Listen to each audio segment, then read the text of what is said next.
So tonight we get to everyone's favorite subject and something that's relevant to everybody, which is money. We're going to talk about wealth. And this will sting every single person in here, bi'idhnillahi ta'ala, as it should. Because remember, these ayat are meant to challenge us. And subhanAllah, I was thinking to myself, how these ayat land with people in different circumstances. Like when Allah Azza wa Jal warns the wealthy, and you can imagine people in Gaza reading the ayat about Allah subhanahu wa ta'ala warning those who love their wealth so much that they become enslaved to their wealth, and those who sit in their palaces, and those who do this and those who do that. It's so different from their actual circumstance. But still, I guarantee you, through tadabbur and tafakkur, through their introspection and reflection, they're able to take something powerful and meaningful from it. Because Allah is addressing attitudes, not circumstances. Attitudes, not circumstances. And so we get to the midpoint of Ibadur Rahman. And just to quickly recap, since we're on the fifth halaqah bidnillahi ta'ala, wa Ibadur Rahman. We talked about why they're called Ibadur Rahman, the slaves of the most merciful, why Allah referred to them specifically as that. الَّذِينَ يَمْشُونَ عَلَى الْأَرْضِ هَوْنًا. They walk the earth lightly, which means body language. The most external suggests the deepest form of humility. The way they walk, the way they talk, how the ulama spoke about the way that humility should be carried in the external sense. يَمْشُونَ عَلَى الْأَرْضِ هَوْنًا. Then, I could have you all recite the ayat. And by the way, simple assignment, memorize these ayat. It'll be so easy as you're going through this exercise with Allah Ta'ala. وَإِذَا خَاطَبَهُمُ الْجَاهِلُونَ قَالُوا سَلَامًا. Now when it's put to the test, when the ignorant and the foolish address them, when people agitate them, they respond with salam. So it's not a fake humility. They actually live this humility, and when that humility is put to the test, they respond with salam. Then we said, وَالَّذِينَ يَبِيتُونَ لِرَبِّهِمْ. And we stopped with this. Those that spend their nights at home with their Lord. And we talked about the importance of loving your home. Al-Bayt, yabitun.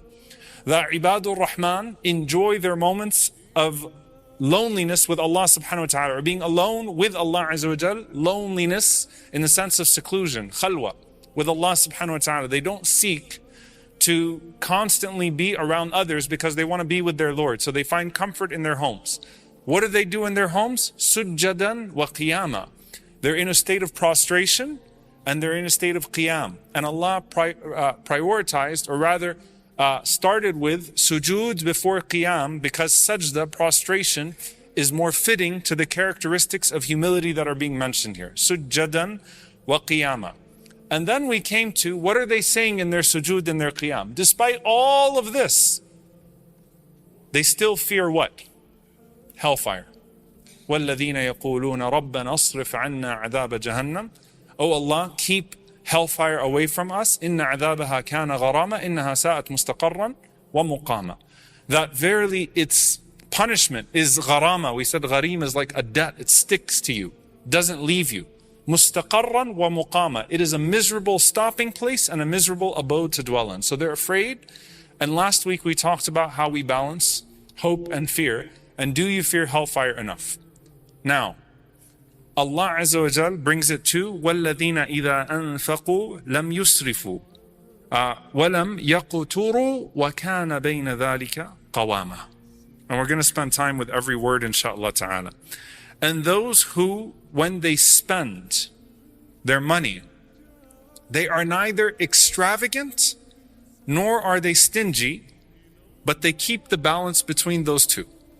Allah Azza wa Jal speaks to the spending habits of Ibadur Rahman.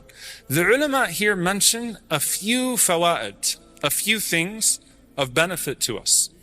When Allah would use the word zakah, because this is Makki Qur'an and I want us to situate ourselves in that context. When Allah would say the word zakah, was there an institution in Islam yet of zakah, 2.5%? No. This is Mecca. Zakah comes later. But zakah referred to the general application of charity, of sadaqah. So when you hear zakah used in that context, it is synonymous with sadaqah, with charity. It referred to the attitude of charity, that you purify your wealth with zakah. Okay? And then the institution of zakah came to be in al-Madinah al-Munawwara. That's the first thing. The second thing is, you will not find in the Qur'an that Allah subhanahu wa ta'ala alludes to Qiyamul Layl except in rare occasions that He doesn't then mention sadaqah right after Qiyam.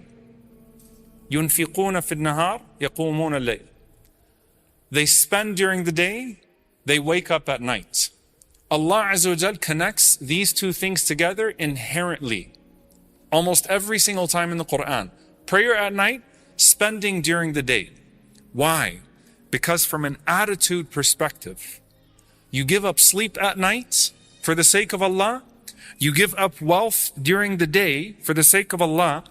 The attitude that is being spoken to here is that your appetite for this dunya is decreasing. Your appetite for this world is decreasing. And instead, your appetite for Allah's pleasure and the hereafter, what He has promised, is increasing. And so at night when other people seek comfort and sleep, you seek Allah subhanahu wa ta'ala by pushing yourself to wake up and pray. During the day, while other people seek to earn and earn and earn and earn, instead, you are turning that into a means of earning Allah Azza wa Jall's pleasure. And so, as your appetite for Allah's pleasure increases, the things that other people seek in this dunya become means, not goals. So the Muslim tries to earn wealth, but they don't see wealth as a goal. They see wealth as a means of earning Allah subhanahu wa ta'ala's pleasure, the goal being Jannah, right? So wealth turns into a means. Sleep turns into a means. How? Mu'adh ibn al-Jabal radiyallahu ta'ala anhu, when he said, إِنِّي لَأَحْتَسِبُ نَوْمَتِي كَمَا أَحْتَسِبُ قَوْمَتِي. I seek the reward for my sleep the same way I seek the reward for my qiyam. Why? Because he sleeps so that he can gain energy, so that he can wake up and do for the sake of Allah subhanahu wa ta'ala. So the appetite is now for Allah's pleasure. The appetite is not for this dunya. Now let's situate this again in a Meccan context. What is sadaqah to the early Muslims? When you talk about charity to the early Muslims, what did that even mean? Sadaqah. There was no institution. There was no Baytul Mal. There was no treasury to house this. There was no percentage or no key distribution point. It was very much so an undefined, and like the other laws, still somewhat ambiguous or intentionally ambiguous value that was being instilled in the Muslims at this point. And it went hand in hand with ethical living, not cheating. So, وَيْلٌ لِلْمُطَفِّفِينَ وَيْلٌ لِكُلِّ هُمَزَةٍ لُمَزَةٍ الَّذِي جَمَعَ مَالًا وَعَدَّدَ.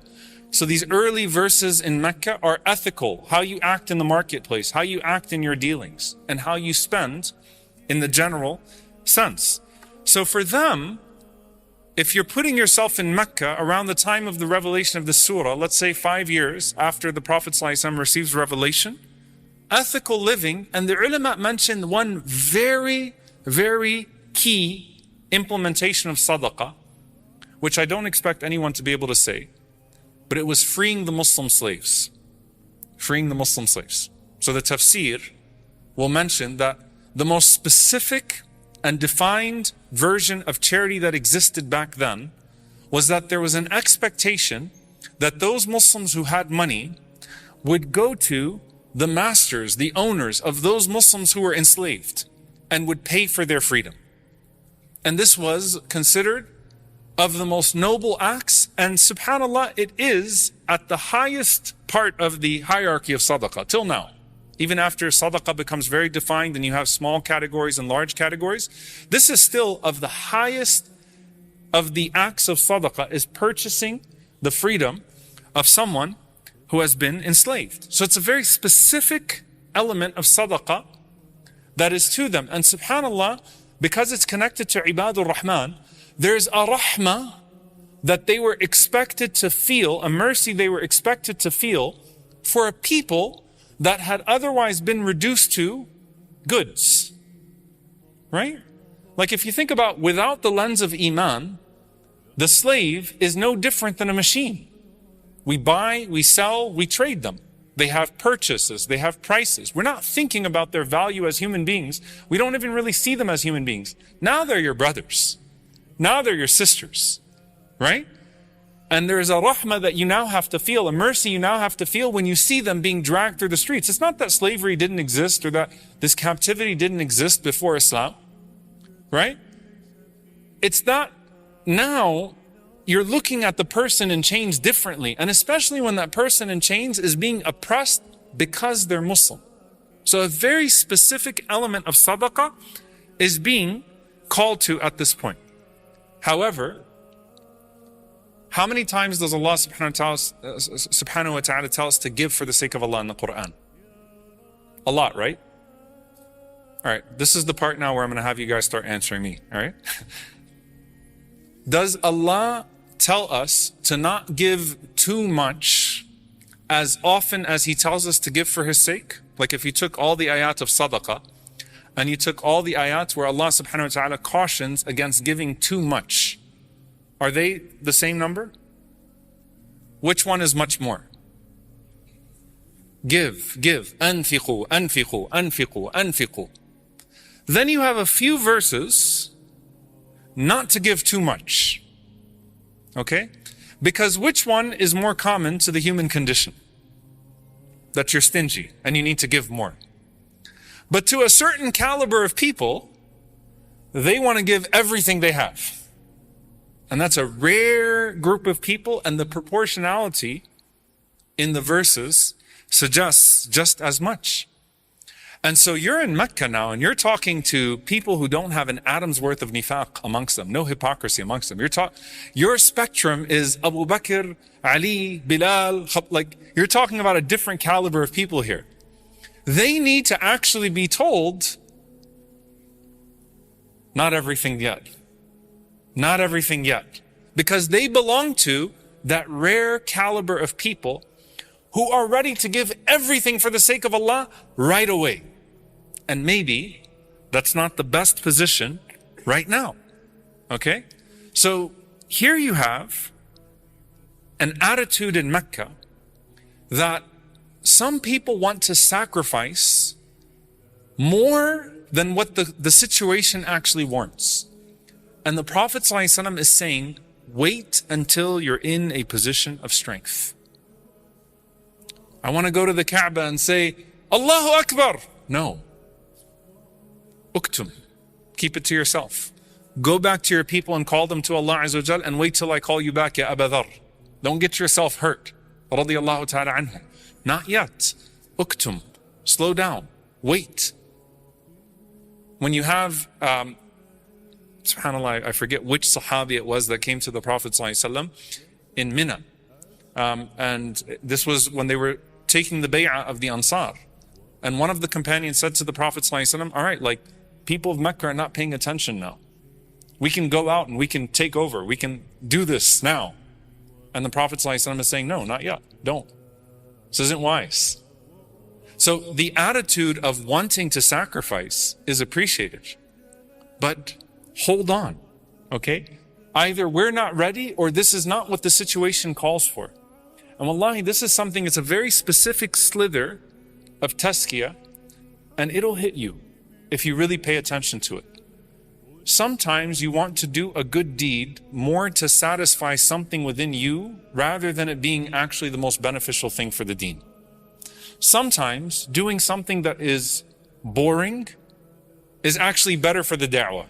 Sometimes you utilizing your talents in something that maybe you don't enjoy as much as something else. Like someone comes up to me and says, I want to quit my job and I want to go become an imam. Okay. But in your position, with your talents, with your strengths, we don't need you to be an imam. I understand it's enjoyable for you to cut the cord and go study for the sake of Allah subhanahu wa ta'ala. You should still read Qur'an. Ilm is still a farila, it's still mandatory upon you. But no, you need to not forsake the position of strength that you have for the sake of Allah subhanahu wa ta'ala. You need to hold it because that's where you're more beneficial. And sometimes the Prophet ﷺ has to have these very difficult conversations with the companions, because when you're from that caliber of people, as-sabiqun al-awwalun, the firsts, you're ready to go all out right away.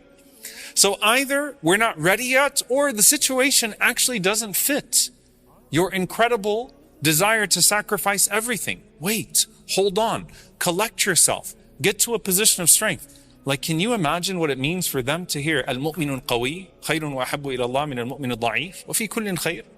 That the strong believer is better than the weak believer. Al-yad al-ulya khayrun min al-yad al-sufla. The upper hand is better than the lower hand.